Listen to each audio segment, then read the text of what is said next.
오늘 16일 치러지는 영광과 곡성군수 재선거의 공식 선거운동 첫날을 맞아 민주당과 혁신당, 진보당 대표들이 총출동했습니다. 저마다 우리 후보가 군수의 적격이라며 표심 잡기에 나섰습니다. 100억 원이 넘는 돈을 들여 조성한 여수의 한 공원이 완공된 지 1년도 채 되지 않은 상태에서 두 차례나 붕괴 사고가 발생해 부실 공사 논란이 일고 있습니다. 소멸 위기에 놓인 지자체들이 거주하지 않으며 일정 기간 머무르는 체류 인구의 대표적 사례인 관광객을 늘려 활력을 되찾기 위해 안간힘을 쓰고 있습니다. 대학들이 신입생들이 술과 연애로 겪게 되는 문제를 슬기롭게 해결할 수 있도록 아예 술과 연애 관련 과목을 개설했습니다. 대학생들로부터도 인기를 끌고 있습니다. 시청자 여러분 안녕하십니까? KBC 8시 뉴스 시작합니다. 오늘 16일 치러지는 영광군수와 곡성군수 재선거의 공식 선거운동이 시작됐습니다. 최대 격전지로 꼽히는 영광에는 더불어민주당, 조국혁신당, 진보당의 당대표가 총출동해 표심 잡기에 나섰습니다. 신대희 기자가 보도합니다. 영광군수를 뽑는 선거운동 첫날 새 야당의 대표들이 출정식 전면에 나서 치열한 유세를 펼쳤습니다. 호남 주도권 잡기 경쟁으로 판이 커졌고 후보들의 지지율도 접전을 보이고 있기 때문입니다. 이재명 민주당 대표는 이번 보궐선거로 윤석열 정권을 다시 한번 심판해야 한다며 장세일 후보 지지를 호소했습니다. 이번 보궐선거는 2차 정권 심판이어야 한다. 여러분의 선택은 특정 개인을 선택하는 것이 아니라 정권을 심판하고. 영광 한 달 살이에 나선 조국혁신당 대표는 새로운 정치를 강조하면서 장현 후보를 뽑아달라고 호소했습니다. 야권의 분열을 우려하는 목소리도 일축했습니다. 국민의힘 정권이 재창출되는 걸 바라겠습니까? 그런 걱정 붙들어 매십시오. 제 목에 칼이 들어오더라도 윤석열, 국민의힘 정권과 손잡지 않을 것입니다. 김재현 진보당 상임대표는 영광에서 평생 농민운동을 해온 이석하 후보를 뽑는 것이 호남 정치 개혁의 시작이라고 말했습니다. 진보당이 호남의 정치 개혁, 대한민국 정치 혁명 만들어 볼라 합니다. 인물을 보고 이번 영광군수 반드시 뽑아주셔야 합니다. 무소속 오기현 후보는 야권의 각축장이 된 상황을 비판했습니다. 영광군수 후보 4명 모두 국민에게 각종 지원금과 수당을 주겠다는 공약을 걸고 표를 호소하고 있습니다. 곡성군수 재선거에 출마한 후보 4명도 총력전에 나섰습니다. 치열한 경쟁을 예고한 이번 재선거는 정치적 위상을 건 야당 대표들의 대리전이자 호남 패권을 가리는 분수령이 될 수 있다는 전망입니다. KBC 신대입니다. 100억 원이 넘는 돈을 들여 조성한 여수의 한 공원이 부실 공사 논란에 휩싸였습니다. 완공된 지 1년도 채 되지 않은 상태에서 두 차례의 붕괴 사고가 발생한 건데요. 애초에 안전성 검토가 제대로 이루어지지 않았다는 비판이 쏟아지고 있습니다. 박성호 기자의 보도입니다. 108억 원을 들여 지난해 12월 준공한 여수시 조명연합수군 테마 역사공원입니다. 진입로에 있는 사면이 붕괴돼 자갈들이 쏟아져 내려 있습니다. 붕괴 사고가 일어난 것은 지난 2월, 이 공원이 조성된 지 불과 2달 뒤였습니다. 준공된 지 아직 1년도 채 지나지 않았지만 난간은 크게 흔들리고 산책로 바닥은 곳곳에 금이 갔습니다. 콘크리트 포장면 아래의 흙도 유실되는 등 추가 붕괴 사고로 이어질지 모를 아찔한 부분도 쉽게 눈에 띕니다. 그쪽에는 안반이 없고 토사로만 있다는 것이죠. 지금 데크 시설도 지금 경사도가 한 40도 이상 되기 때문에 상당히 위험성이 있죠. 특히 공원 조성 부지가 급경사지의 연약 지반이어서 준공 전에도 동일한 위치에서 붕괴 사고가 났지만 사면 안전성 검토조차 실시하지 않은 사실이 뒤늦게 드러나기도 했습니다. 지방 조사를 진행을 하고 이제 실시스캔을 진행을 하는데 지금 무너진 부분 자체가 그렇게 광범위한 부분이 아니다 보니 이제 표본에서 약간 좀 빗나갔던 부분이었던 거죠. 하지만 여수시는 이 공원에 100여여 원의 혈세를 투입한 데 이어 추가로 콘텐츠를 채우겠다며 수십억 원의 예산을 더 투입하겠다는 입장입니다. 기본적인 안전조차 갖추지 않은 채 조성된 공원이 애물단지로 전락하는 것은 아닌지 우려의 목소리가 커지고 있습니다.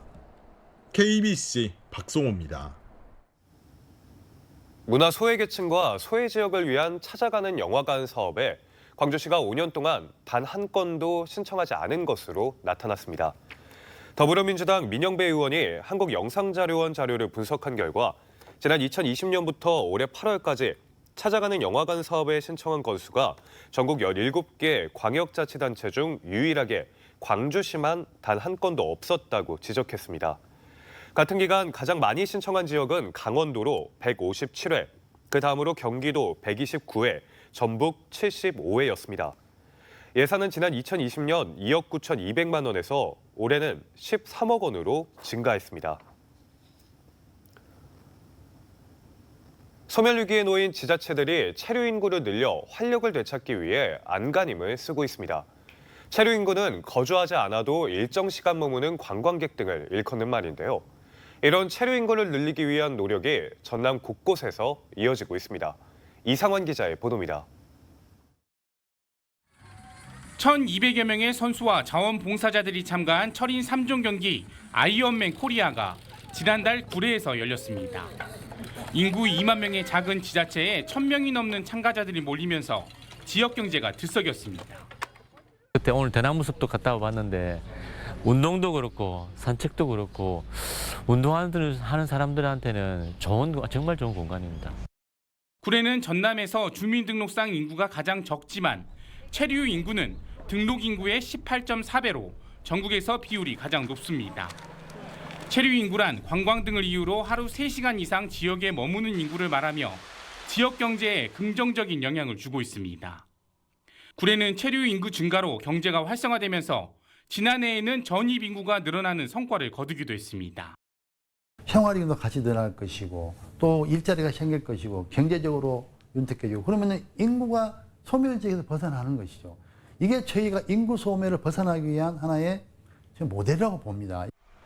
전남의 또 다른 인구 감소 지역인 한평은 귀농 귀촌 지원을 통해 체류 인구 늘리기에 나섰습니다. 예비 귀농 귀촌인 21세대가 머물 수 있는 기숙사와 교육센터를 지어 실제 전입으로 연결시키고 있습니다. 프로그램이 되게 좋다 보니까 이분들이 정착을 하고 싶어서 전입 신고도 많이 하시고 또 그로 인해 이제 한평의 인구 늘리기도 되게 증가되고 있습니다. 인구 소멸의 절벽 앞에 전남의 지자체들이 체류 인구를 늘리기 위해 안간힘을 쓰고 있습니다. KBC 이상환입니다. 무안에서 중국 항저우 간 전기 노선이 취항해 본격적인 운항을 시작했습니다. 전라남도는 어제 무안국제공항 국제선 입국장에서 중국 룽에어의 항저우 무안 간 전기 노선 취항 환영 행사를 갖고 오는 2026년까지 열리는 세계 관광 문화대전을 홍보했습니다.